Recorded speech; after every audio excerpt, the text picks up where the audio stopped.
Hi, in this Emerging EdTech YouTube video, we're taking a look at the single most important consideration when you're working to make sure that a technology-based presentation is going to work.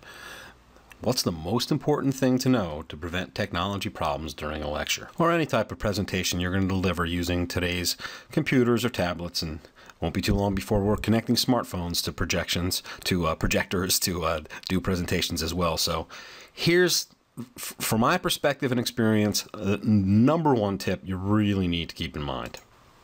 Have you ever gone somewhere to present and you spend all your time preparing this great material and you practice it really well, but you get there and suddenly you're sideswiped by some issue that you just never expected?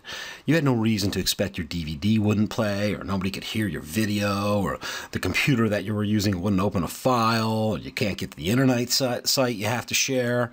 There's one consistent failure that's often behind these kinds of problems, and that's assuming it's going to work without trying it first. The one most consistent preventable issue that we see that causes presentations to crash and burn is when the presenter doesn't walk through the presentation in the room they're going to do it under circumstances that can, most reasonably closely echo the circumstances they'll be presenting in, and make sure they've got all the kinks worked out and taken the time to find out what might be different than expected. So to boil it down to a snappy little four-word phrase: practice plus preparation equals problem prevention. There are so many considerations that can trip you up if there's anything new to what you're doing. When you're lecturing in your same room all the time, then you get used to what's what, and you're going to be set up. But when you're going somewhere to present in an unfamiliar situation, you can get really tripped up by, is there an interconnection? Is it going to be fast enough? Do you require sound? What are the sound arrangements that are there? If you're not going to use your own computer, or you're going to do something that involves having other people use their computers, are they going to be equipped accordingly? But if it's yours, how is your video and audio going to be played? Is it on the device itself? Is it internet-based? Lots of little things that can really get you that you're going to need to prepare for and walk through if at all possible. And if you can't be there early enough to walk through, or you can't walk through things well enough in advance because it's somewhere you haven't gone before, then make sure you get yourself there early so you can check all this stuff out, and make sure you have conversations with the text there. And again, don't just assume things are going to go just fine. We often get visitors that come in and don't, haven't really talked to us in advance about this. They just kind of figure things were going to work.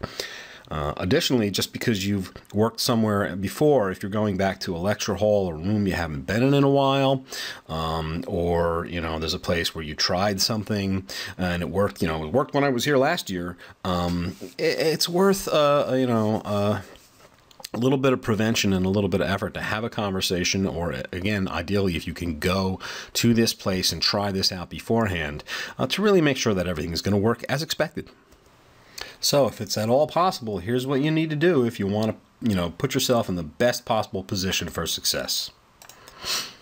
You want to go to the room you're going to be teaching or presenting in and walk through the presentation. You want to do it several days, or ideally even a week before you need to do it live. So if you discover issues, there's time to try and address them, working with technical support at the facility that you're going to be presenting in. So if there is a problem, don't just assume that it's fixed. If you tell them, hey, I couldn't hear myself, and they say, oh, well, that was just because of some problem we were having with the speakers, you really want to cover your butt?